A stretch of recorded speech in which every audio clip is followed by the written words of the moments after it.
Sylhet city কর্পোরেশনের অতিরিক্ত holding tax আরোপের প্রতিবাদে সমাবেশ নগর জুড়ে প্রতিদিনই অনুষ্ঠিত হচ্ছে।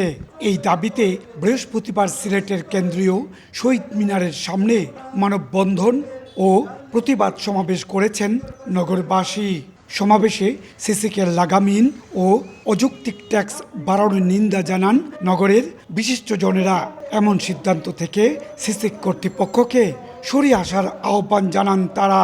যারা অংশীজন স্টেক হোল্ডার তাদের মতামত না নিয়ে যদি কর নির্ধারণ করা হয় থাকে এই পদ্ধতিটা অবৈধ।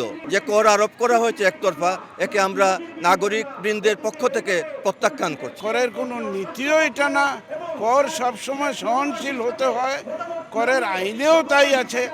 এদিকে হোল্ডিং ট্যাক্স নিয়ে উদ্বিগ্ন না হওয়ার জন্য নগরবাসীর প্রতি আহ্বান জানিয়ে মেয়র বলেন, এই কর সাবেক মেয়রের আমলে নির্ধারণ করা হয়, তবে নাগরিকদের সঙ্গে আলোচনা করে একটি যৌক্তিক সিদ্ধান্তে পৌঁছানোর আশ্বাস দেন তিনি।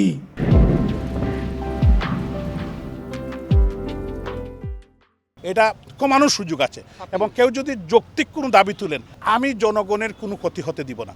অন্যদিকে সাবেক সিটি মেয়র আরিফুল হক চৌধুরী বললেন, মন্ত্রণালয়ের নির্দেশে কর নির্ধারণী জরিপ করা হয়, কিন্তু তা অযৌক্তিক মনে হওয়ায় স্থগিত রাখা হয়। তবে নগরবাসীর সঙ্গে আলোচনার মাধ্যমে কর নির্ধারণের পরামর্শ দেন তিনি।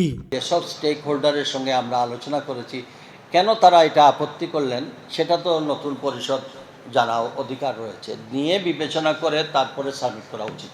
2019-20 সালে মাঠ পর্যায়ে অনুসন্ধান শেষে হোল্ডিং সংখ্যা পুনর্নির্ধারণ হয়।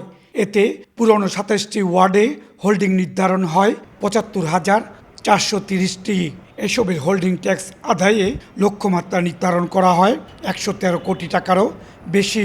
নতুন ট্যাক্স ধার্যের সময় ধরা হয় 2021-22 সাল।